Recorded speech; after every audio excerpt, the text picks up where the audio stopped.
Welcome back to the Who Cares podcast. It's Lynden, and Peyton's actually not here today. We have another guest. Introduce yourself. Hello, everybody.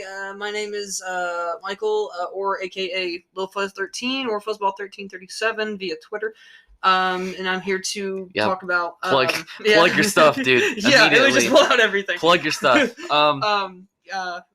He had some questions about reenacting. Yeah, so Michael is he's actually a reenactor in a lot of like reenactment shows, right? Yeah. We have one coming up in early May, Mother's Day weekend.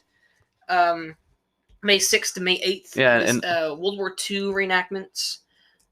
We have 7 members so far. We are a volunteer-only organization, nonprofit. We try to go out to different states, and we try to reenact and give history to others and talk about, what our units do, what we did back then, and whatnot. So where are you going for this World War II? We'll be in Vincennes, Indiana. Nice. We'll be over at the Indiana Military Museum over there on 6th Street Road. Heck yeah. We'll be setting up Friday night and then leaving Sunday evening.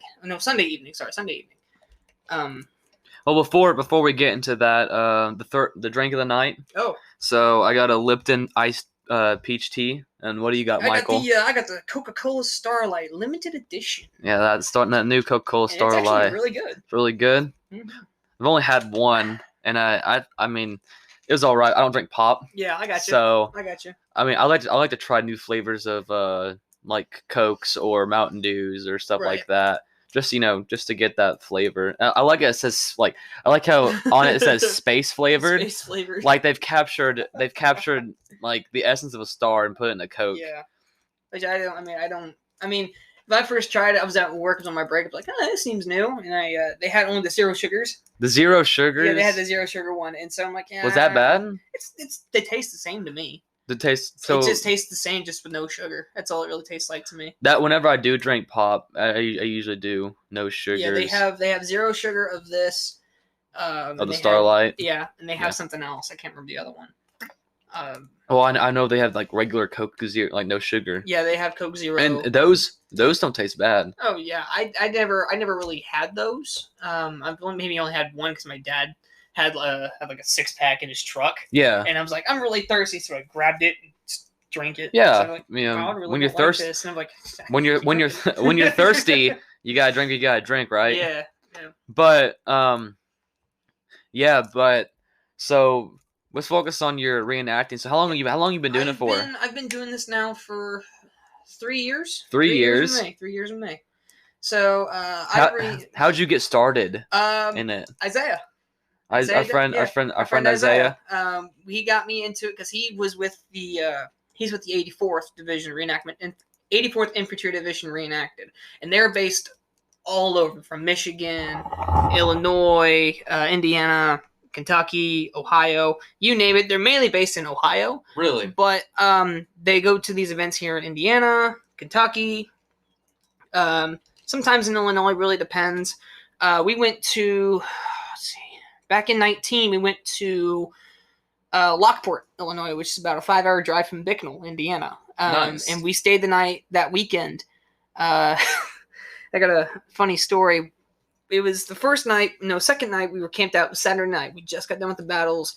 The museum's closed to the public. We're the only ones there. And we're getting ready to relax and go to bed. The Polish, by the way, this is post-COVID, pre-COVID.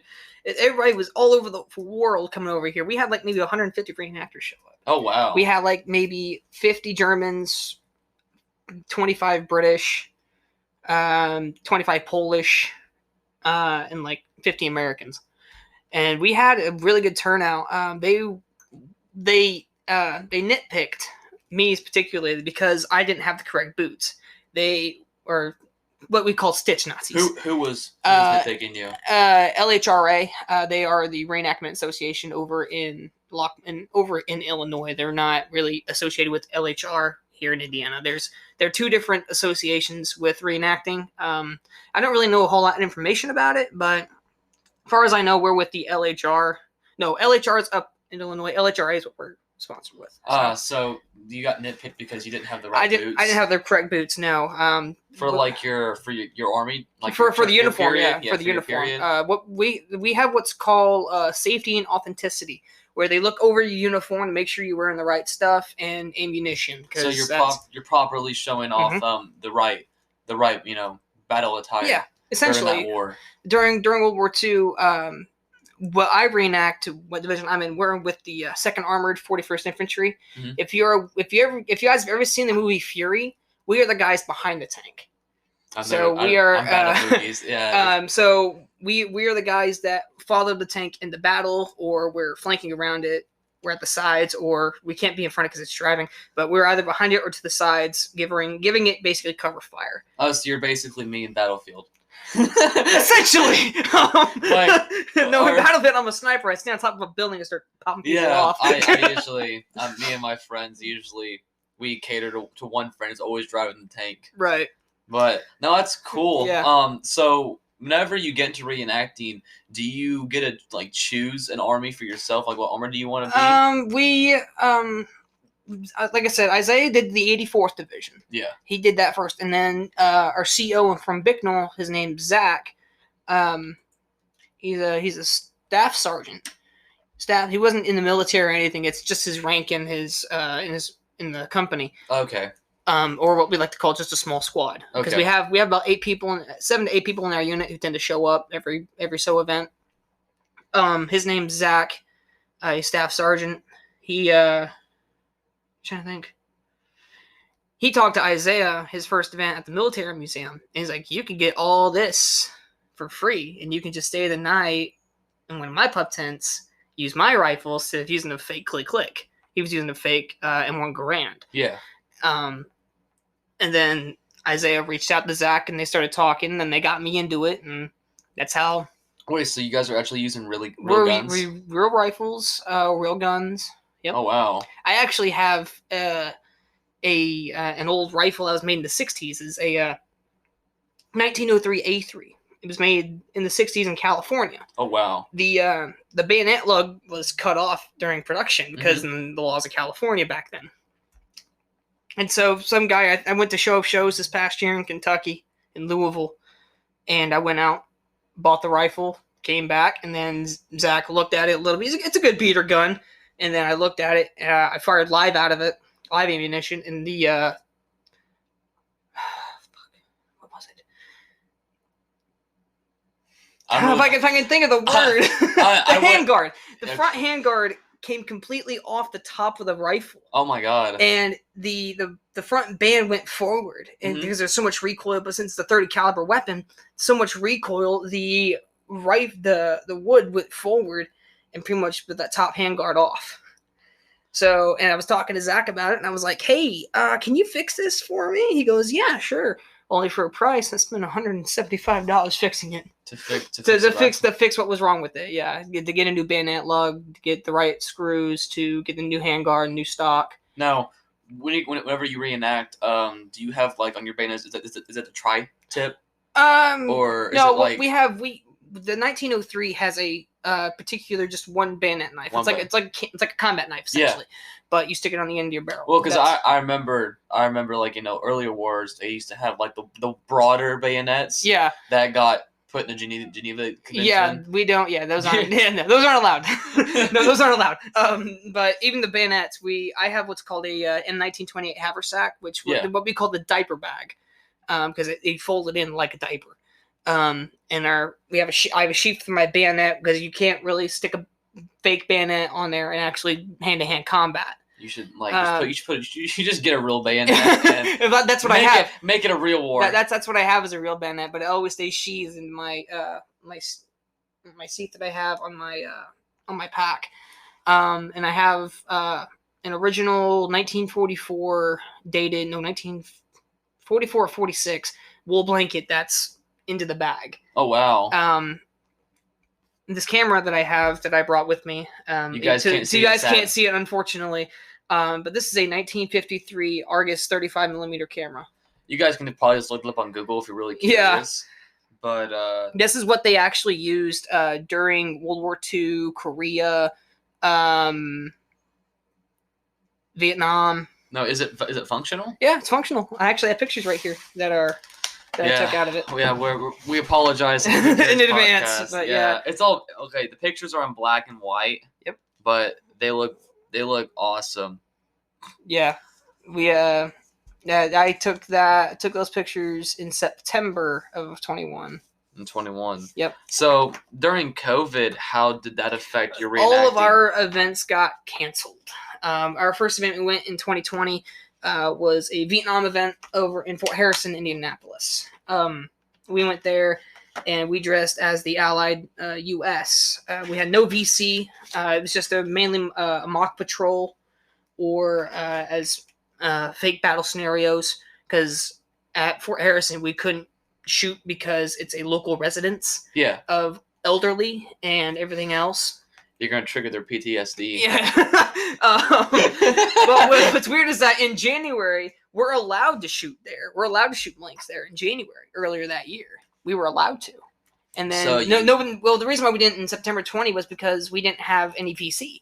And it was understandable. We was just what's VC? Viet Cong. That's pretty much the enemy of Vietnam. Okay. That's what I reenact now because I don't have the money to afford a U.S. impression. But I had the money to afford the Viet Cong, which were essentially considered the enemy, but they were farmers. Yeah. They were mostly just all farmers trying to protect their land. Kind of like, say, for instance, the Wolverines off of Red Dawn. If you ever seen that movie. I haven't. I will suggest watch the old version instead of the new version because the new version absolutely sucks. The older version is when it's basically what if Russia invaded back in the 60s and 70s. Yeah, I've heard of it. It's a what if situation. And I'll tell you that I'll tell you right now that I'll put it on my list, but it's my list that will never get watched. I don't watch much TV. I don't watch much movies at all. But this is like I've been to a few reenactments. Yeah. And I've always wondered, like, while you're on the battlefield, like, what's going through your mind? Like, what are you trying to accomplish through a reenactment? Through my time during reenacting and all the battles that we've done, the fake scenarios, the battles, what they didn't have, what we have now, are earplugs, and that's what keeps our hearing safe. Back then, they didn't have that. So what some of us try to do, they try to make it more realistic without wearing any ear protection or ear pro. And they will go, there have been times where they will go deaf during the battle and they can't hear a word people are saying, except it's our leader, his name's Corey. And he's like a captain of the entire, he's like co-president of the Indiana reenactments or president or whatever. Oh, wow. He's our actual Allied commander. So we take orders off of him and he tells us where to go, or he tells Zach where our group or whoever is in charge of their group. He's the guy that goes out and says, you go here, you go there. So it's like it's an actual battle scenario. Mm-hmm. You have your full list of command. Yep. That's awesome. Yeah. At the military museum, we have a really small battlefield. The Germans are usually in the trench. It's over there on the right-hand side. And we come from the fields where all the tanks and the half-tracks that we have are all there. Because we're supposed to come up with 2 waves, preliminary wave of maybe just a normal patrol, and then Germans come up and start shooting, and then they come up back to us, second wave, go, and everybody, including the tanks and half-track, just go. So you guys actually drive like tanks and stuff? We have an actual tank and an actual half-track, yeah. That is awesome. And have you ever like ridden in it? No, because it's not my expertise. Oh. Again, we're the 41st Infantry, 2nd Army. We are the guys inside the tank. What we're considered light infantry. So we have privileges that the Army doesn't. You've lost your tank privileges. Oh yeah, essentially. I'm not a full tank commander. I'm just a guy just serving my country at its best. So is it like so like the more battles you do, you get XP? Oh, I wish that's how it worked. I wish that's how it worked. 16 more battles so you get a ride in the tank. Till I can get my stripes, please and thank you. I'm gonna get my stripes so bad. Man, I'd be so mad. I'd want to ride in the tank. We've actually at Lockport. This goes back to 2019. Yeah. We actually had the opportunity. I mean, we took this opportunity as we went to ride in a half track. Yeah, and that actually happened. We were just on the way to the battlefield, and Zach forgot his helmet. So as the half track is moving forward, he jumps off, books it back to our encampment, grabs his helmet, and books it back onto the half track. Did he make it? Oh, he made it. He was driving. The guy who was driving slow enough to actually have him get back on. I was playing as a medic. I didn't really want to suit up for a rifle because I didn't want to clean another rifle. It was raining, muddy, whole shebang, and I was like, I'm not going to dirty a rifle. I just want to go and play medic for a little bit. And so that's what I did. We jumped off the half track. The driver got killed. Driver slumped over, and we're getting off the half track. I get hit in the back of the head, and I'm wearing helmet, Jeep cap, my wools. We're getting soaked at this point. I get hit in the back of the head, and they ask me, "Are you okay?" I say, "Yeah, I'm fine." We go into this trench, and I look to my right. I have my squad here, and then we have like another 2 guys to my left. And I'm looking around, and I all of a sudden see this medic come up to my right. And I asked him, "How many we got?" And he said, "We have like 2 wounded and 4 dead or something." And I look up, and I see this old dude, right? Mm-hmm. Maybe in his 60s, early 50s, reenacting a U.S. soldier. And I run up to him, and I ask him, "Where are you hit?" And he goes, "They shot me in my ass." And so, I shit you not. I said, "Well, turn over so I can patch your ass up." So the medic comes up. I'm not even joking you. The medic comes up, and I said, "Give me a bandage." And I'm literally patting this old dude's ass, and I look up. No, hell no. Yeah, bear. Yeah, let me just take off your trousers. Let me just pat your ass. What are you doing, step medic? Oh shit. And then next thing I know, after I look up, after 2 seconds, I see a whole wave of Germans with their own half track coming towards us. Like, oh, fuck that. And I booked it back to my trench. And as I got back, there's a guy in a stretcher, 2 other medics in my squad who never left. Yeah. I come back and I'm looking. Germans are coming in left and right. They're shooting. I'm, boom, boom, boom, boom, boom. I look over. I see our buddy Dane, who's our assistant machine gunner for our 1919 A4, which is a light machine gun. I'll get onto that in a minute. He jumps up out of the trench, and he face plants next to the half track, meaning he's taking his hit. And I'm like, oh shit. I go to leave. I look over, make the mistake. Look over again to make sure. Next thing I know, there's a German carrying an MG42. Like so, hip firing, the belt wrapped around his arm, and he's firing. And it's semi-automatic, unfortunately, because you have to have licensing for fully automatic fire. Yeah. And he was blasting, and they pulled us, literally yanked us out of the trench and told us to get on, like in German, get on your ass, get on your ass, get on your ass, you're being taken prisoner. And so I'm sitting there for 5 minutes. Next thing I know, this German's signaling me to go to this guy who's from 101st Airborne, and I'm starting to patch him up. Crowd goes nuts. They're all applauding and everything, and me sitting there, I'm like, holy shit, is this what it's like to be captured by a German? Oh, fuck. This sucks! Yeah, I'm sure it's what the Jews felt like. Oh, most definitely. Anyway. But, yeah, we usually have our reenactments here in Vincennes first weekend of May or first weekend of September. And that's when we usually have our World War II reenactments. We also do Vietnam, as I mentioned before. Our unit plays VC. We play Viet Cong with AK-47s, Mosin Nagants, RPDs, RPKs. All blank fire adapted weapons. I know these guns. I played Call of Duty. Yes. You name it, we got it. I mean, but no, we actually. The thing is, when was it? I think it was like October of 20. Our first Vietnam reenactment. I wasn't able to go because I didn't have the proper attire, nor did I have the day off, so I couldn't really go over there and check it out. Yeah. But Isaiah told me some stories, and he was like, "Yeah, this happened, that happened," and a veteran was telling them a story. Yeah. About how he was in Vietnam and what he saw. And my first Vietnam reenactment there was in June, either June or August of 21.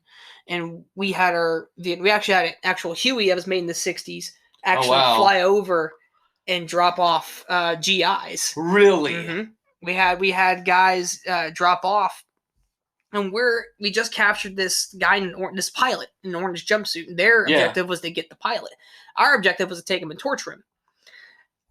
So our guy who leads the VC or NVA, as you call, he was a Russian supervisor. Yeah. Essentially, and he comes up and he's telling us to get the guy in the orange. Next thing we know, it's like we're hearing Fortunate Son play in the background. We see the Huey come up, and we're like, "Oh shit!" And we book it back to the trench. And they dropped off their guys, and we're all scattered and everything. Everybody's all scattered with AKs and Mosins because we don't have any semi-automatic guns. We have bolt guns, which Mosin the gun is a bolt action rifle. Yeah. That's what I also have. It was considered a win for us because they grabbed their pilot and ditch. Yeah. And so they grabbed their pilot, went back to the Huey, and unfortunately the Huey was already getting set for rides. It was like $100 per passenger for people to get on and actually ride in a Huey. Yeah. I didn't have the money, unfortunately, so I just sat there and I watched it take off. Bruh, and go over, come back. You reenacted. I feel like that's like it is a scary. Like I will say, seeing a Huey come towards you, when you knowing that there's people on it, it's a feeling. So whenever you're reenacting, do you like put yourself in the mindset of an actual soldier? I do. So it's military role playing basically. Essentially, that's literally what it really is. Those who are into it hardcore, like there are awesome groups that go out and do full weekends out in the woods. Yeah. And they call those tacticals. People bring what they need for 3 days, like tents, food, water, rifle, ammunition, you name it. They had to bring it with them. Yeah. And they do it for 3 days, a whole entire weekend from Friday morning to Sunday evening. And it's rough on people. That's why we usually do it at the military museum. And we set up that Friday afternoon and then leave like Sunday afternoon, Sunday evening, depending on, what time the battles get done and when the public leaves. But I've done it for 3 years. I think Isaiah's done it for about 4 now. Zach's been doing it for 7 or 8. That's how we got the position he got now. Dang. And he's our leader, so he's like, he tells us what to do. And Isaiah's our second in command. He's our assistant squad leader because he's been to more events than our former assistant squad leader because work and everything. Yeah.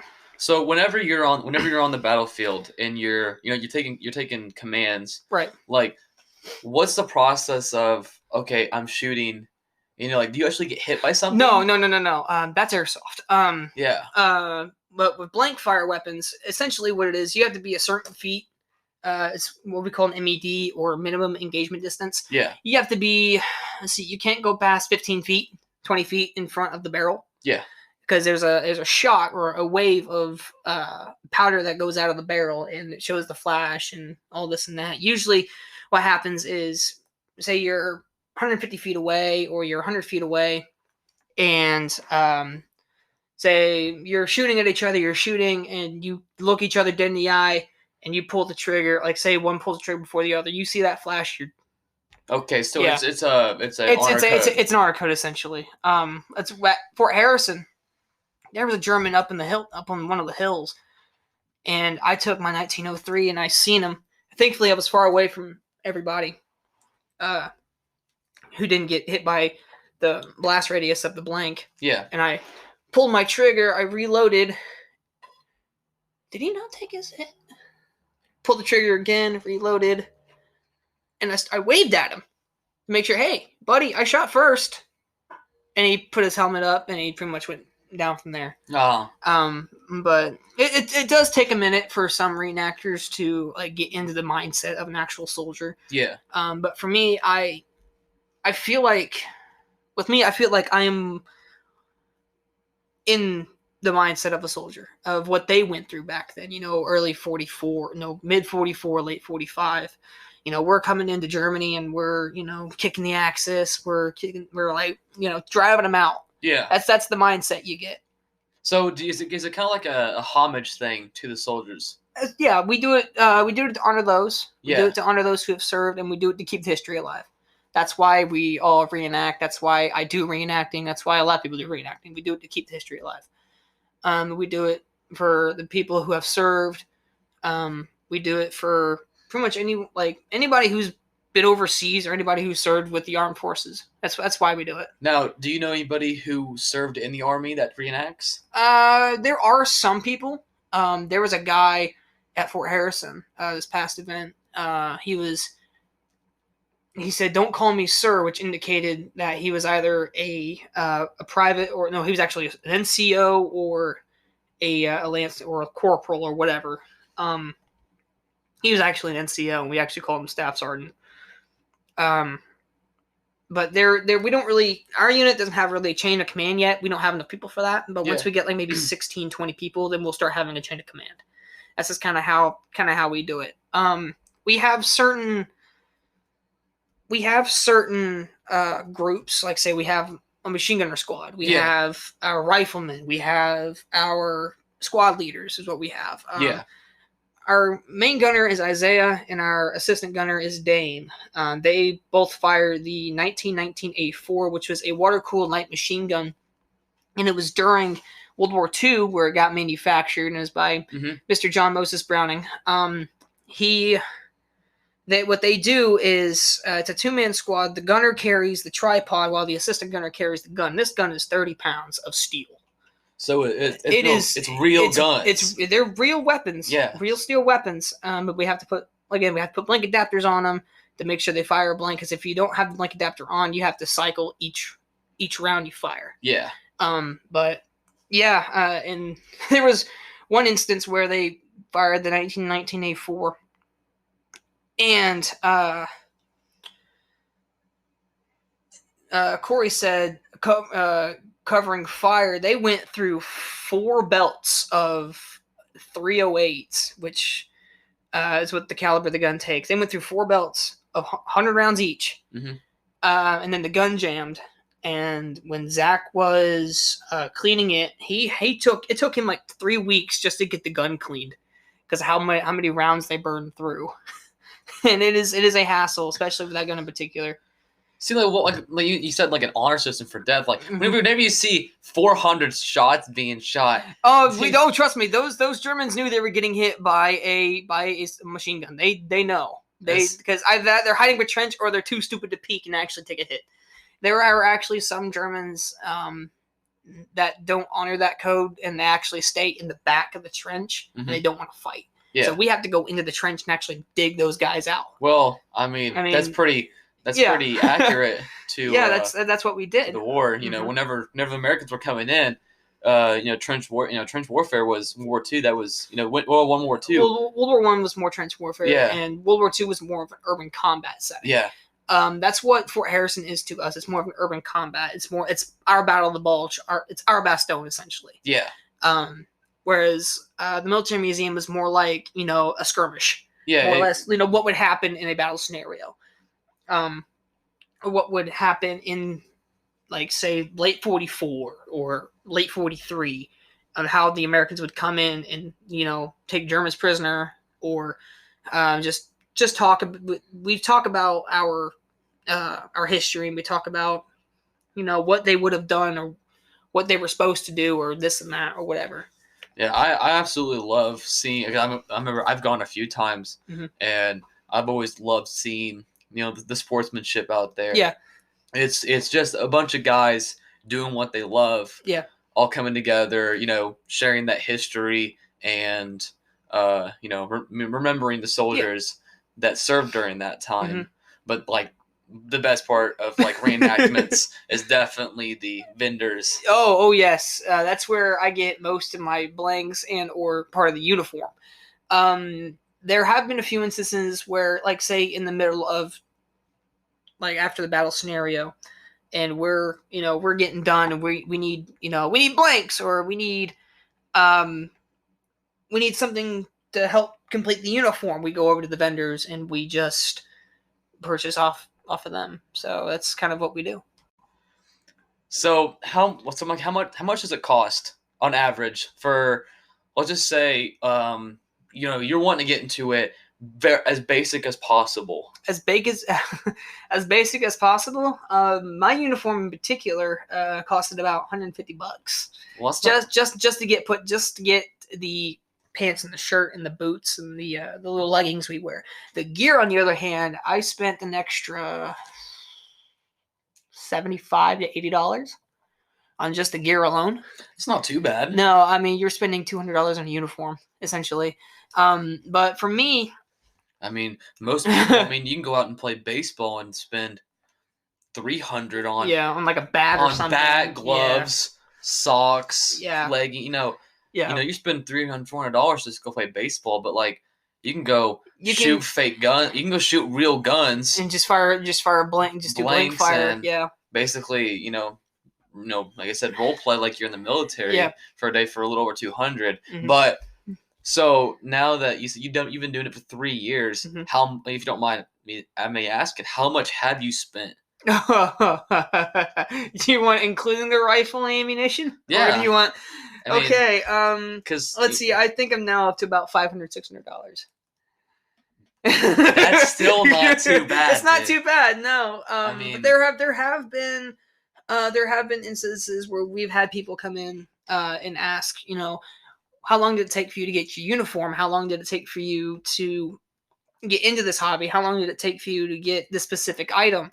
And we tell them, it took 2.5 years to get my rifle, because I was borrowing one of Zach's rifles. I didn't really have I had my Mosin, which was for Viet Cong reenacting, but not for American. So I just needed a gun to complete my U.S. impression. So and that's what I'm just realizing is you have all, like you said, you had at that one reenactment, you had Germans, Polish, British, Americans. That was at Lockport. Yeah, and every single one of those armies has, their whole military system. Yep. So you have to buy. The language barrier is definitely something. The break that we couldn't break yet, because they were all speaking Polish and everything. So they were actually speaking. They're actually Polish, and we couldn't really understand. My buddy Isaiah, who is of Polish descent, his ancestors are Polish. He tried going over there and tried speaking Polish, and they looked at him with, "What? What are you talking about?" And he comes back to the camp, and he's like. He's like, I can't understand a word they're saying. I can't speak Polish. Well, he came back to camp, and that Saturday night, I was looked over, and they had a huge campfire. Yeah, and they had alcohol. They were just singing, dancing around the fire, whole shebang. And we're back here watching across the creek. We're like, that's neat. Zach, can we? No, okay. No. Just immediately. And we get ready. I get ready to go. Dad, can I go play the Polish? Please, can we go over there? No, you stay here. Why? Because we're American. Because we are not Polish. We're reenacting. we are US. We are not Polish. Sit here and eat your sit here and eat your fucking MRE. Yeah, go eat your can of beans. We actually had at Fort Harrison. We actually had pre-made. Zach actually makes reproduction K rations. Oh, really? That they made for World War II. He makes the prints out the boxes and everything that say K ration, and the K rations consist of this, and that. And he actually does it, and we put what we can wear. Since it's late war, the light infantry or Second or 41st. We can wear what's called a Mazette bag. And the Mazette bag, you can put anything you want in there. With a haversack, you have to strategically place things in order to get it folded just right. And that's one thing I have yet to get is a Mazette bag. I have a Mazette bag that was made in 45, but it's also considered late war. My uniform is of tan, whereas the uniforms in 45 were all of OD green. What we do mid to late war, or early to mid to late. It really depends on the scenario. We went to Bowling Green, Kentucky for a reenactment, and we got up at like 5:30, 6:30 because we had to get ready for SNA. It was like a 2.5 hour drive to Bowling Green, and the 84th hosted it. And they all stayed the night there that Friday night, whereas we were just like, we'll just get there for a day. We'll just go there, do the reenactments, and go home. Yeah. That's just kind of what we put up the fly sheet and just, shot the shit to everybody and just talked and did our battle reenactments. The first one we did, we were behind what's called an M41 light infantry tank. And basically, it wasn't a Sherman like you see in the movies. It wasn't a big, bulky tank. It was just a miniature light tank against the Tiger 1 that the Germans had. Thankfully, the Tiger 1 had no functioning gun, so they immediately stopped it, like in the middle of the battlefield as an obstruction. Yeah. And they had an actual tank crew inside. The first battle, we were behind the tank, and we were told to move to the left side, and our group moved to the left, started popping off shots, and I'm starting to we get down because you have to cross these this yellow string was made to act as barbed wire. Yeah. And I'm crawling underneath. I get ready to stand up. Next thing I know, I see a flash. I take my hit because honor system, as we were talking before, and we're sitting there. We're yelling for a medic, and our medic who's in our unit.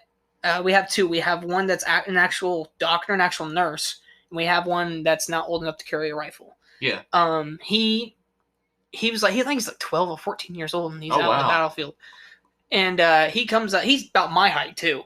Yeah. And he comes up. That's a tall 12-year-old. Oh yeah, no doubt. He comes up and he's patting us down and everything, putting bandages on me, and Isaiah's next to me. He took his hit also at the same time. And when they call clear weapons, which essentially you have to clear your gun out of every round you have, and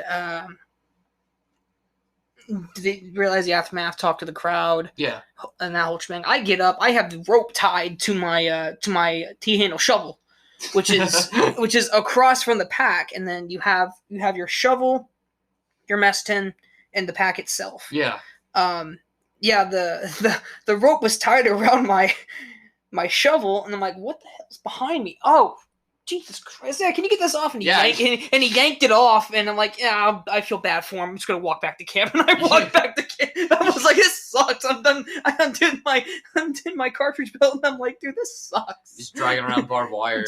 I'm dragging around barbed wire. And then the second battle, which I actually remember. I remember vividly, but I don't really, because there was a lot of adrenaline and a lot of excitement. Yeah. Well, what was this battle? This is just another skirmish. Another skirmish that we would come in. It's a big open field. We're talking maybe a football length. Oh wow. Football field length, and we're running across. Running across with the 84th. They got their Jeeps going. They got the tank, the M41 going. We didn't have a half track, but the Germans did. So they had an MG42 on the back of it, giving down suppressive fire. But thankfully the tank was there and knocked it out. The tank was to our left, and we're in the firing line. My entire unit, we're in a firing line, and we're moving up as we're firing. We're moving, firing, moving, firing, moving. And we crouch, fire, reload, fire. And then we get up to like 50 feet away. There's this hay bale. Yeah. And we get told to drop, and I drop. And I have this entire weight of my blanket, my mess tin, and my shovel. And it plops right in your back, and it's about maybe not even 10 pounds. Yeah. Right on your back. And I'm like, fuck. And I'm moving my helmet around, trying to get a good sight on Germans or whatever. And I fire maybe one shot.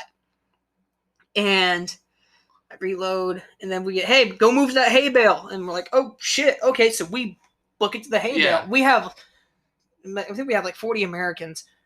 We had 20 guys behind one hay bale. And we had 20 guys behind another hay bale. Yeah. And the Germans are still firing at us. We're still like, confusion and everything. I had a guy take his hit behind me, and I look over, and there's a German crawling towards the Tiger. And I think the tank saw him and just immediately fired, and the guy just plopped. Plop dead. And there's no coming back from that. Sorry. You're good. We were coming back. We were moving towards the German position, and we were yelling for a medic. Our medic is with the 84th, who's on the other side of the hay bale. Yeah. And we're yelling for him. Next thing you know, you hear covering fire. You hear a barrage of semi-automatic weapons, full automatic weapons, bolt weapons, you name it. You just hear it all go off. I don't remember what exactly happened. I just know that I was on this hay bale, and then I look over, someone's signaling me to go towards behind the Tiger, which is parked, by the way, with the tank crews. And there's this German who's saying, Nick Schiessen, which means don't shoot. And we're yelling to him, get on the fucking ground. And so this German, right, he's probably about my age, maybe like 19, 20 years old. Yeah. And we push this dude to the ground because we're, reenactors. We're trying to get into the role. Yeah. And there's this, Corey was there, so he was main acting allied commander of everybody. Yeah. And he was yelling to this German who's 6'7", 250 pounds. Dolph Lauren. Oh my God. He was just hands up walking towards us. And we're yelling, get over here, move, get over here, start running, dude. Start running. His dude's just walking. Language barrier. Walking. And I said, Schnell, get on the ground, which means get on the ground. And I pushed this dude. And he he actually had a reaction, and I was like, I mean, I don't feel bad, but at the same time, I kind of do because, Yeah. Well, no, you're playing a part. Yeah, and so we moved forward. Actual war. In actual war, you were dead. You would have been dead if he wouldn't have gotten down. No, I would have put my handgun to his head and pulled the trigger. Yeah. But no. Geneva Convention, everybody. Yeah. We don't follow Geneva Convention here. I was looking towards the half track, and everybody's on it, thankfully. And then I move over to my CO, who's Zach. I move over to him. He moves me over to Dylan, who's our acting assistant squad leader. Yeah. At that time. And next thing I know, I look over, Isaiah's signaling me to this German. And I said, come is he here, Schnell. And I grab him, and I have my rifle sideways, and he's walking in front of me. And I'm yelling for this corporal who has all the prisoners. Yeah. And so I said, you got him? And I push him over, and I said, get over there. And I'm running back to our assistant squad leader. We're like, where the hell are we going next? Germans are captured. Where to next? And next thing you know, our major's over there talking to this German. Fluent German, by the way. Fluent German. And this guy's American. So these people really... Yeah, they get into it. They get into, you know. It takes a lot to learn a language. It does. And sometimes with us, as portraying American, we use the simple terms like kommen Sie hier, you come here, or Schnell, quick, or... Because the soldiers would have known those simple terms back then. Yep. And that's that. I mean, like I said, we do it to keep history alive, and we do it to tell people not to forget history. Because if you forget history, you're doomed to repeat it. Doomed to repeat it. Definitely. That's unfortunately what's going on in the world now. Yeah, where a lot of history nowadays is being erased. Yeah, and a lot of people are wanting to forget. Yeah, no, which is unfortunate, because like our generation is the changing generation, I guess you could say. We're supposed to change the world, we're supposed to do this and that, but we have people taking down, Confederate statues. We have people taking down or graffitiing the Vietnam Wall, for example. Yeah.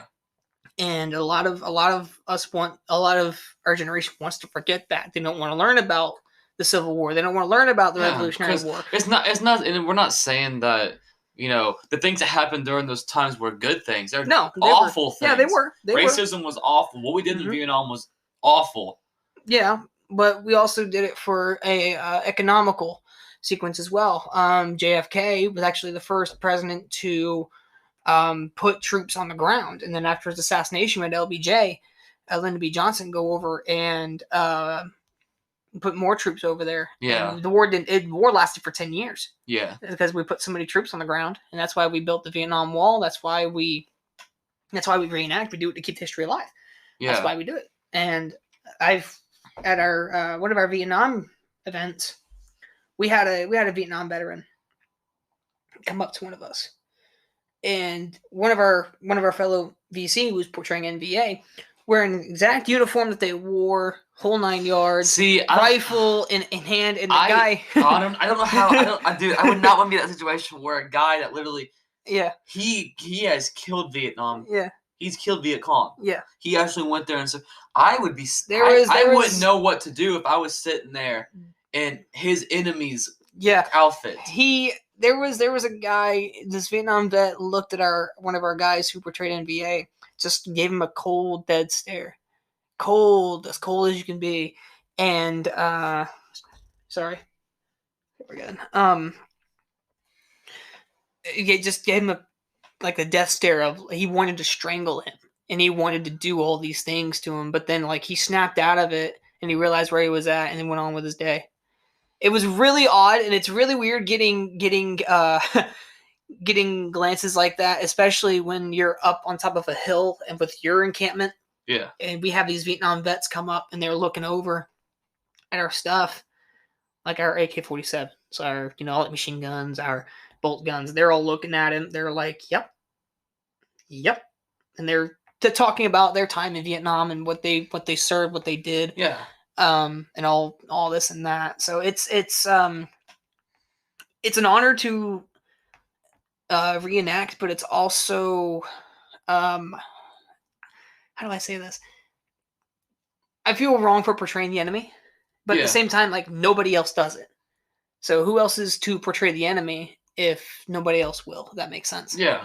Because for World War II, you have all these Germans who spend thousands upon thousands of dollars just on to get one uniform right.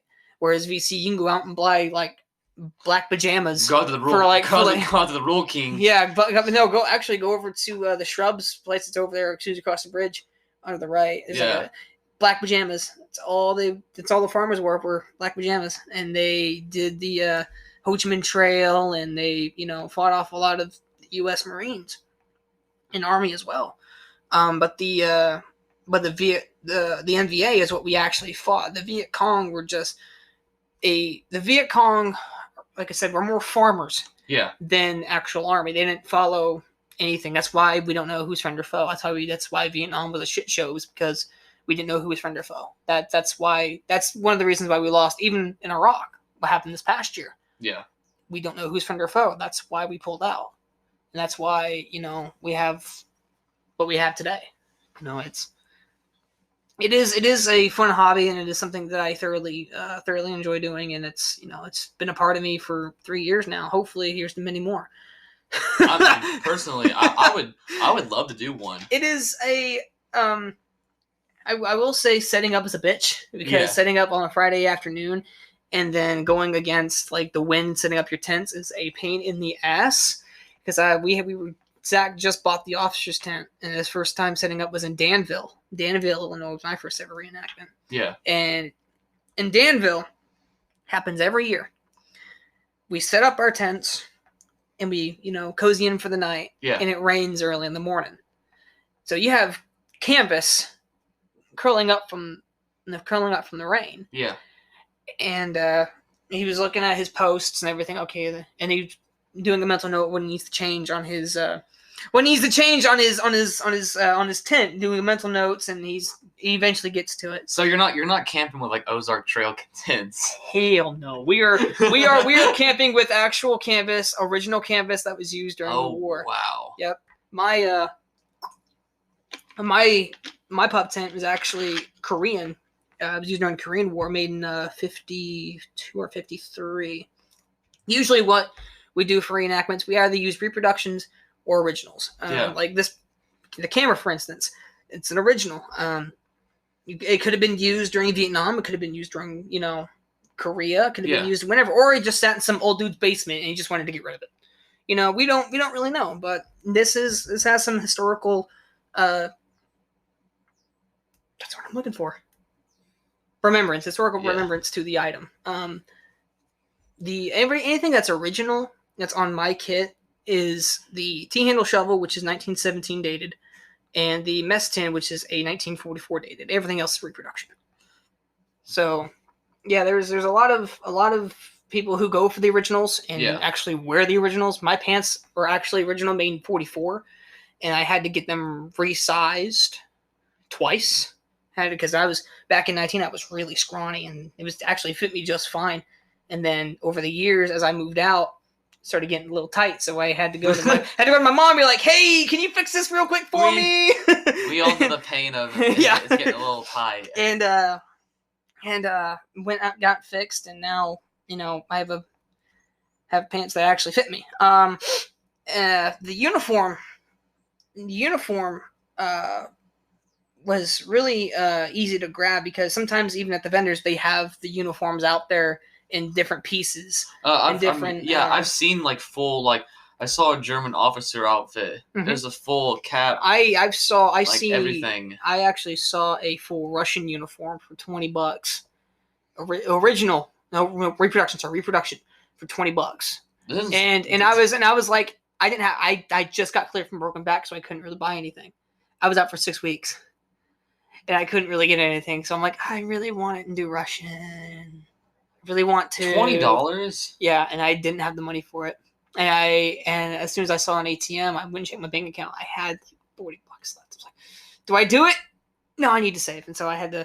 I halted on it, and I should have bought it. That way, I could have started doing Russian for a little bit. But I was like, I really didn't. I really didn't want to do another impression because I wanted to stick to US and VC because I can't really afford any more impressions like say German. I wanted to be German for the longest time. Oh, what's one army that like if you got the option like anything you wanted, you could literally get anything you wanted for an army. What army would you choose? Oh, that's hard.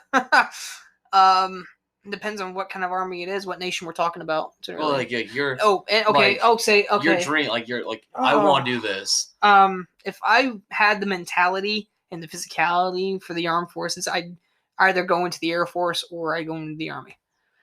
So that because I really wanted to go into I really wanted to fly planes at first when I was at a young age. I was like, I really like the old style World War II planes, like the P-51 Mustang, for instance, or the Messerschmitt 262.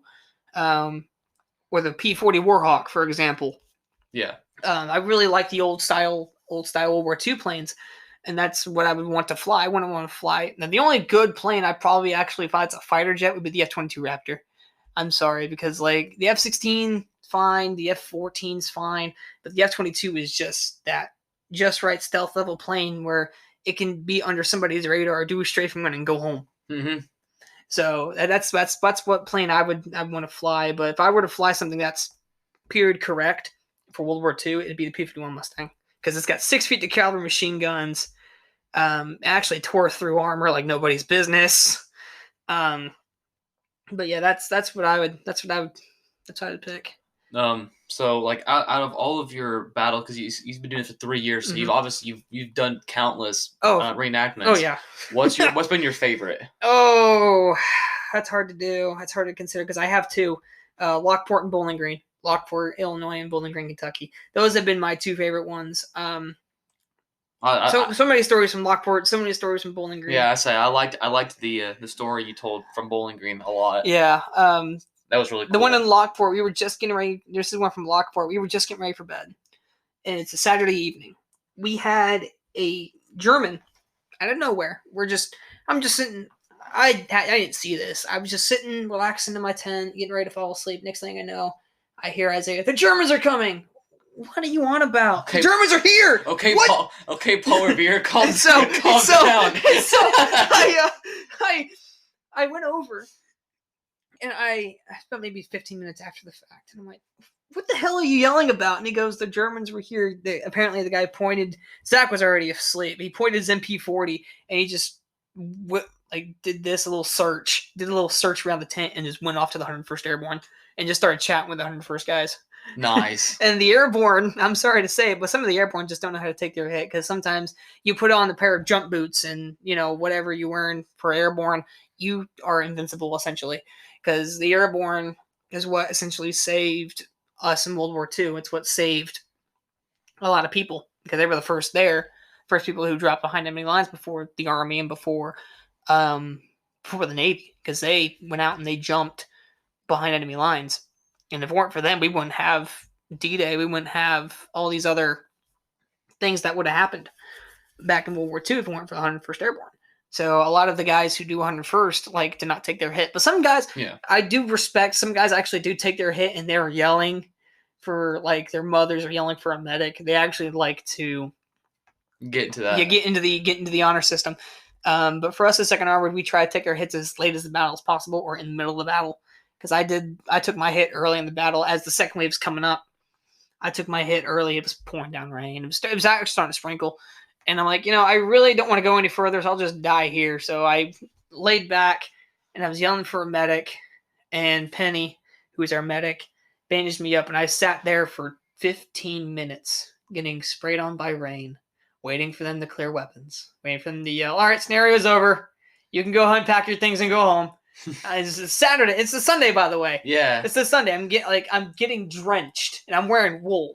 Oh. I'm laying there for 15 minutes, and I get ready to move, and the prisoners are just coming to the other side of the crowd, and I'm like using my rifle as a crutch to get back and stay in the roll. Yeah. As soon as they called, all right, scenario's over. You good?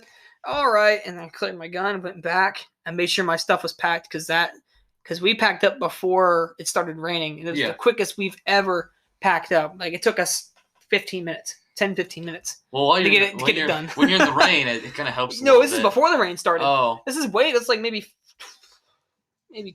5 minutes before the rain started. Well, that's we so like, all right, we gotta get everything pitched down because it's gonna start pouring down in a minute. So we folded our tents, got ready for the battle, and just went. And it was the quickest we've ever put it down. Usually, what it takes to bring it up takes about, depending if the wind's on your side or if there is no wind at all, it could take maybe 30-45 minutes to set it up, maybe to an hour, if that. If you have the help, you can get it done in 30 if you have the help. But we do a lot, and this is just something that I've done for 3 years, and it's something I really enjoy doing.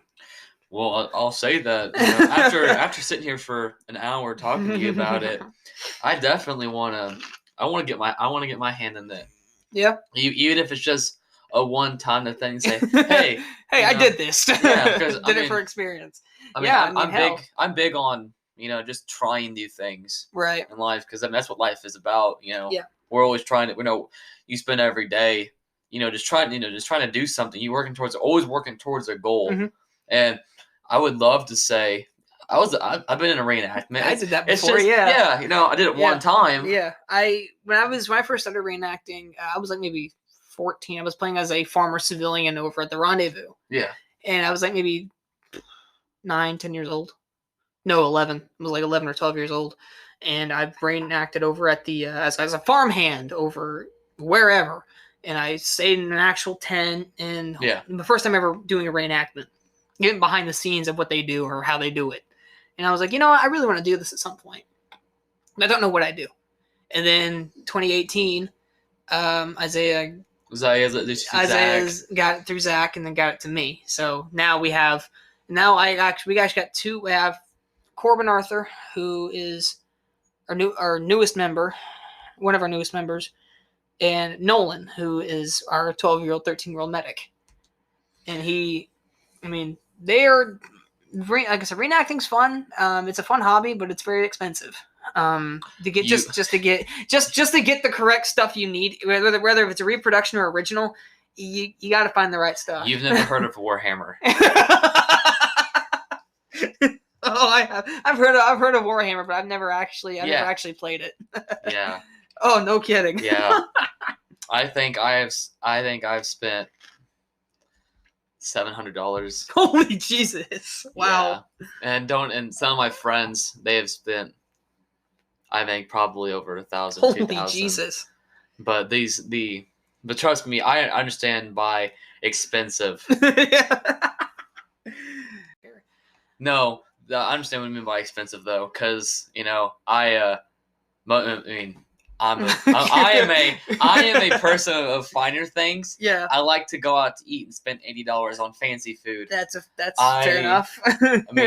I understand hobby. It's really, there's no cost to something that you are that you are into. Yeah, you're passionate about. But you're passionate about. Because I mean, as long as you're happy and you're making memories that you'll hold on forever. Yeah. You can, whenever you have kids, you can tell these stories. You can tell these stories like, hey, I did this. Or you can still be doing it. And your kids can come see you reenact, and then you start like a family tradition of, our family reenacted. My dad actually reenacted Civil War, and he was actually cavalry, and he rode on a horse and everything. Had a revolver, a old 1863 revolver shooter. Oh wow! And he used that, and he uses that. He has an actual musket that he used for reenacting, for Civil War reenacting. Does he not do it anymore? No, he's been 20 years out of it now. Oh. But he did Civil War reenacting, and then he just lost interest in it, and basically, I think he sold his uniform. But he still has like his powder keg. He still has like his powder that he uses. He's got his ammunition that he uses. He still has all that, but he did Civil War reenacting for about maybe 10 years, and he just lost interest. Do you think you're gonna? You think oh you'll lose no, interest? Absolutely not. No? I think I'm gonna stick to this for at least another 5-6 years at least. Well, you're only 19. I'm 22. Oh, jeez. So I plan on doing this maybe for I have a lifetime insurance for reenacting, so like I can stop whenever. I can keep going. It really depends. Yeah. It really depends on how I'm feeling, or what I'm doing that particular weekend. Like I said, we have one first weekend of May, first weekend of September, and then we have one graduation weekend on it's like May 28th to May 31st, I think. Mm-hmm. Oh no, May 28th to May 30th. I think. Yeah. They're going to Elizabethtown, Kentucky. Oh wow. Graduation weekend. Are you? No, I have to work, unfortunately. I got to work graduation weekend. But yeah, reenacting's just a hobby that my dad got me into, and he's a fluent historian of Civil War and how much he knows. Oh wow. Whereas me, I'm the same way, but with World War II. That makes sense. So like, if you have any questions of like World War II or Vietnam or anything else, I mean, I'll be glad to answer some of those questions also. But like, there are so many people who want to come up to us and ask, hey, how's the tank treating for you? I said, oh no, we're not in the tank. We're the guys behind the tank. And we have so many people who just ask us a bunch of questions, and we try to give them the best answers as possibly can. I've never been like a history nut. Like I've always thought, war's war, mm-hmm. and it's important to hear about it. And as a kid, you play Call of Duty and you play, Battlefield, Call of Duty. You play all these. Yeah, it's cool to actually like be a soldier. But I think after hearing you talk for an hour, reenacting is as close as you can get to the military without actually. Oh yeah, yes it is. Getting there. I was in JROTC in middle school in 8th grade, and that's how I know the facing movements and everything. That's how I have everything drilled up here. Yeah. Up in my head. And they asked me, say about face, and we turn around, do a 180, or right face, or we turn to the right, or all these other commands that I know in my head that I got taught in Robinson JROTC. So sadly, my school didn't have JROTC, but they tried getting me into the Army so bad, and I was like, yeah, no, thank you. Did you not want to join the Army? When I was younger, I did. I was like maybe 5th. No, I was like 13. Yeah. 14. I wanted to go into the Air Force. Yeah. Like I mentioned before. But at the same time, I know I don't have the mentality, nor do I have the physicality to go through their PT and to go through their basic training. I think the only thing in basic training I really enjoy is the firing range. Yeah. It's probably the only thing I really enjoy. But other than that, I couldn't do it. I mean, I couldn't do it. I don't knock you down at all for that, because I do not have the mentality. Yeah. Physicality, yeah. I got it. I mean, I joke around with my parents all the time. I'll join the Army just for a workout. Just for a workout. Yeah, because I would love the push-ups, the runs, the obstacle courses, the martial, because I train martial arts right now. I got you. So, I've already, I do a lot of that, but the mentality of it, I couldn't do it. But I really do want to do reenacting. Yeah. If someone was trying to get into it, like how would they like go to join? Essentially, like if you know people, like say you know me, you can contact me, and then I can contact Zach, who's our commanding officer and our squad leader. Yeah. And you can get in contact with him and talk to him about it. With me, I got it off Isaiah. I got my uniform from. Well, I didn't get my uniform from him. I bought the stuff I needed for the uniform from him because he went to eBay, got all the stuff off eBay or off of At the Front, which is a site where a lot of reenactor stuff is and a lot of reproductions are. Good luck trying to find originals because the originals can be very expensive. Yeah, it can be very hard to find and can be very rough to get depending on manufacturer, when it was made, all this and that. But yeah. So if you're wanting to get into reenacting, go to a reenactment and kind of just and just get to know. Talk to people, ask a bunch of questions, and talk to look for the important guys. Look for the U.S. guys, or if you want to talk to the German guys, more power to you because their uniforms are a lot more expensive than ours. Because I first wanted to do German. Yeah. Because I knew a little bit of German, I understood it, mm-hmm. and I know the language.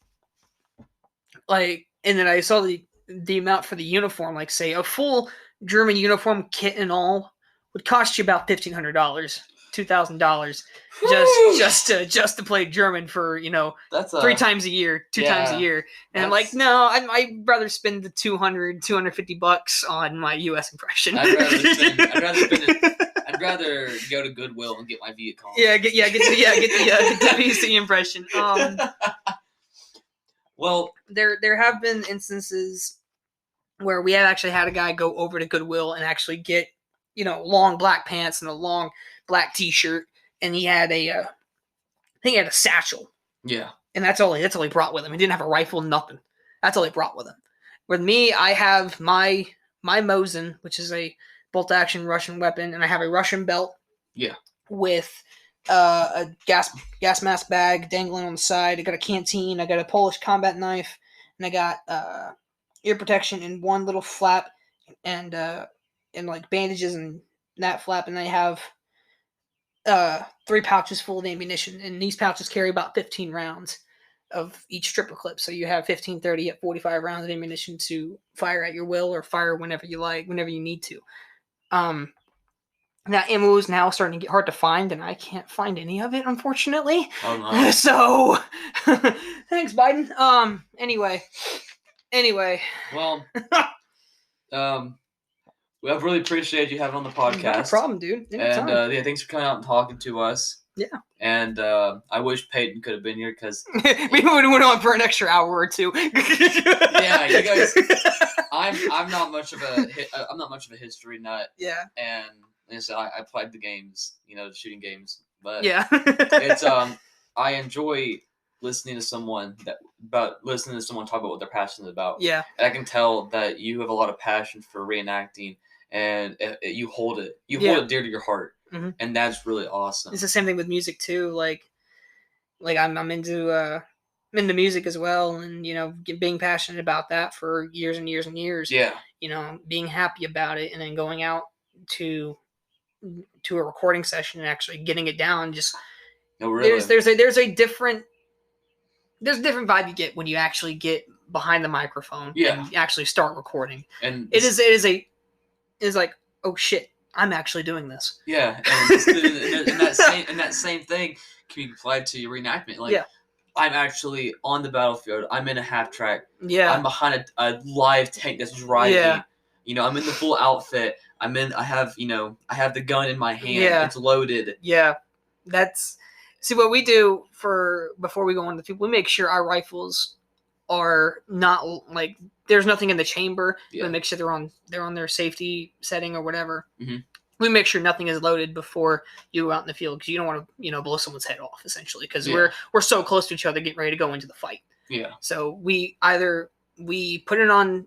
We load one in the chamber and put it on safe, or like for the Springfield, you can stick all those 5 rounds down, close your bolt, like halfway, get all the way in there, pull your firing pin, and it won't go off. Mm-hmm. And then you can just rechamber around when you're ready on the field. Mm. But yeah, it is. It's a fun hobby, and it's something that I really enjoy doing, and I've been doing it for 3 years. Yeah, and that's what life is about. It's about going out there and doing those things. Like, my thing's running. Right. I've ran 6 half marathons. I ran a triathlon. Oh, shit. I've run 5K obstacle races, and in July I'm actually running my first full marathon. Really? No kidding. Yeah. So I mean, like, everyone, and then I work out quite a bit, and I've traveled to places just to work out at gyms. Right. And so I mean, I understand what you mean by, like, whenever you become passionate, it's all you think about. And my thing has been fitness, and it clearly says that yours is history and reenactment and World War II paraphernalia. Paraphernalia? What's that word? That's not the word. No, it's not the word. I don't even know what we're thinking about. Yeah, that's not. Oh, World War II memorabilia. Memorabilia, yes. Yeah. Yeah. I had the word. I did. That's bad. I know that's bad. I knew it. I know that's horrible, and I can't think of what it means. I might have to cut that out. But World War II memorabilia. Memorabilia. Yeah, we go out to those vendors, and we actually go over there sometimes to just see just to look what they got. Sometimes they might have like old coins from the war, or they might have old medals from the war, or they might have actual like a rifle for sale, or ammunition, or say you need a helmet. They might have a helmet. Yeah. For $60+, $80+. Oh. Or if you need ammunition, they got a bag full of ammunition for $55, $60. Whatever you need, they pretty much got it. But there have been instances where, like at the World War I event we had just a couple weeks ago. Yeah. There were no vendors at all. Really? Yeah, there weren't any vendors. And I went over there, and they were reenacting a scenario. They have an actual mortar pit. Yeah. That they built out of sand and wood, I think is what it was. And we had to put sandbags on the hill. And these sandbags are about 50 pounds. Yeah. And we're carrying one at a time to the emplacement to cover up, whatever's missing, whatever, needs sandbag over. Yeah. And we actually did all that weekend. And I will say doing that was my workout, and I was like, yeah, I'm not doing that shit ever again. And I immediately was like, hey, you guys need any help tearing down? Yeah, so I helped them tear down. I'd be the grunt. Yeah, carrying 6 bags at a time. Carrying 6 sandbags, 300 pounds of sand just going and setting them down on top of each other one by one, because that's how we did it. We would lay one out vertically, and maybe do 3 rows, and then the other way would go sideways. And then we'd do that all around the artillery piece, or all around the mortar pit. So they had maybe 3/4 they had halfway finished, and we finished it out that day. Oh, wow. And that took some work and some manpower, I will say. But being reenacting, you gotta be. Well, I wasn't even in uniform. I was just there spectating. Yeah. But I, as a volunteer, you gotta do what you gotta do to get stuff looking right. Yeah. So I was like, yeah, I'll go ahead and help you. I originally said, I was like, I'm not in uniform. I don't gotta do it. Oh yeah, you just volunteered. Who volunteered?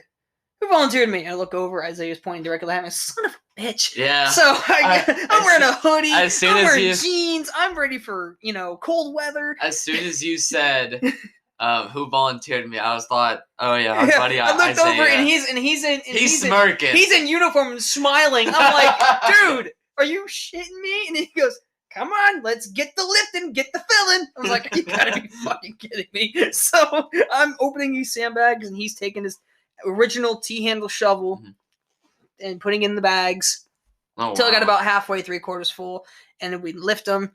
We'd walk all the way about maybe not even 10 feet, 15 feet away. Yeah. And we walk over, sit it down, go back, refill another bag, go back, tag it, refill, rinse and repeat, rinse and repeat. And then like 3 o'clock rolls around, they're getting ready to do another battle. And so I have finally some time to rest.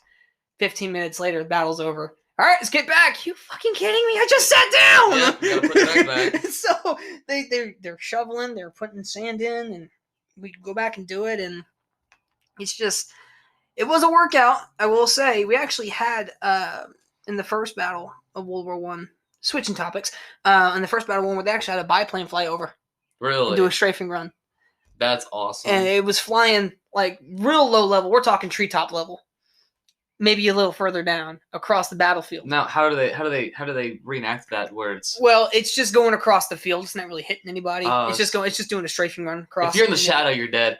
No, like it wasn't like, if you were in that space, then yeah. But it mainly had a. I wish this was actual blank fire, but it was it's a propane powered machine gun essentially inside the plane, and you could hear the firing of the machine gun. That's awesome. As it comes down, and you can hear the noise of the engine too, just coming down, doing a strafe, go back up, and do another turn around, and then come back, do a strafing run, and fly off. That'd be horrifying. It looked cool for the crowd, but as mentioned, I looked over to the German side and I thought, oh shit, they're gonna have a field day. Yeah, dude. You know what's bad is that's what actually happened. They actually had dogfights of biplanes above the battlefield, above no man's land. Yeah. And the Germans and the British and Americans were all fighting across no man's land, and the planes are all over. The planes all over, and dogfighting. Bullets are flying over. You got shrapnel from artillery coming over. You got, war is hell, and that's what a lot of veterans do say, and that is the truth. I mean, you go back and look at all these documentaries they made of World War II and Vietnam. Mm-hmm. You look at some of the footage, and it's one of the most gruesome things to ever watch. And it is one of the most gruesome things to remember, unfortunately. But like we said before, it's stuff we have to remember. Mm-hmm. Yep, to make sure that that doesn't happen again. Mm-hmm. And that's what makes it, that's what makes it fun. That's what makes people. It's what makes it worth it. Mm-hmm. Yes, it is. What the fuck is going on? Oh, he was booking it. Yeah. He was booking it. Anyway. We have a cold black, everybody. Cold black. Yeah, we have police and fire. But thanks for coming out and talking. Dude. Plug your stuff. Yeah. Well, I don't really. I mean, I'm hopefully going to record more on my YouTube channel. YouTube.com/lilfuzz13 LIL_FUZZ _13. Go ahead and sub to that, I guess. I really don't have a whole lot of plugins because I'm still working on stuff behind the scenes of what I'm doing. So as I had you listen to before, unfortunately, you guys haven't heard it yet because it's still in the works. I will let you guys know whenever it's finished, and I will. I'll definitely plug it whenever it's completely done. So. Yeah. But anything else? You got to add? Not really. No, I think that's all I really have for this sesh. It's really all I got. All right. Well, everyone have a great day and go out and be great. See ya.